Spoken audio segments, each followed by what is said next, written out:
আশরাফ দরজা খোলো। আমাদের এই পাশে একটা বাড়ি আছে, ভাড়াটি বাড়ি, তো ওখানে আসতে বলছিল। তারপর আমি বলছি যে আজকে পারবো না, আমার দরকার নেই, তুই আসবি, নাহলে তোর সাথে রিলেশন রাখবো না, ওরকম। তো আমাকে ব্ল্যাকমেল করছিল, এরকম করে তো আমি আসছি। বিয়ের কথা বলে শারীরিক সম্পর্ক করছিল, সব রকম এরকম ছবিগুলো আছে। এই যে দেখেন, এই যে এরকম করে কোরআন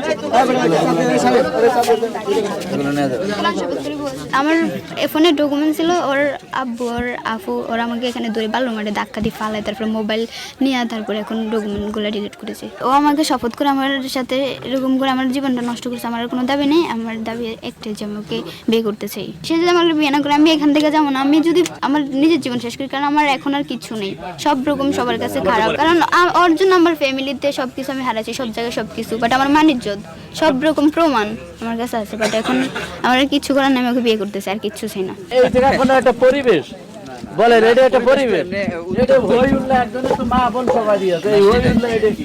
আমরা সকাল প্রায় 10টা থেকে খবর পাইতেছি যে এখানে একটা মেয়ে আসছে এবং এই বাড়িতে আইসা উঠছে। তো পরবর্তী সময়তে দুপুর থেকে শুনতেছি যে ছেলের বাবা এবং ছেলের বোন ছেলের আত্মীয় স্বজন সহকারে মেয়েটাকে বেদরক মারধর করছে। পরবর্তী সময়তে আমি সন্ধ্যার পরে ঘটনাস্থলে আসলাম। আসার পর আমি দেখলাম যে মেয়েটার রক্তাক্ত অবস্থা এখানে পড়ে আছে। মেয়ের শরীরের বিভিন্ন জায়গায় ক্ষতচিহ্ন আছে এবং এই যে ওড়নার মধ্যে লাগে আছে। ওর আব্বু ওর আফু ওর দাদু মানে ওরা সবাই মিলে আমাকে এখানে আবারও মানে ধাক্কাধাক্কি করে বালুর মাঠে ফালাই, আমার এই যে বুরকা টুরকা এগুলো ছিঁড়ে, তারপরে আবার মোবাইল হাতে থেকে মানে আমার মোবাইলের সব ডকুমেন্টস আসছিল, আমাকে মানে বিয়ের কথা বলে কোরআন শরীফ শপথ করে আমাকে বলছে যে আমি তোমাকে ছাড়িয়ে যাবো না, আমি তোমাকে বিয়ে করবো, এরকম করে আমার সাথে সম্পর্ক করছিল, শারীরিক সম্পর্ক।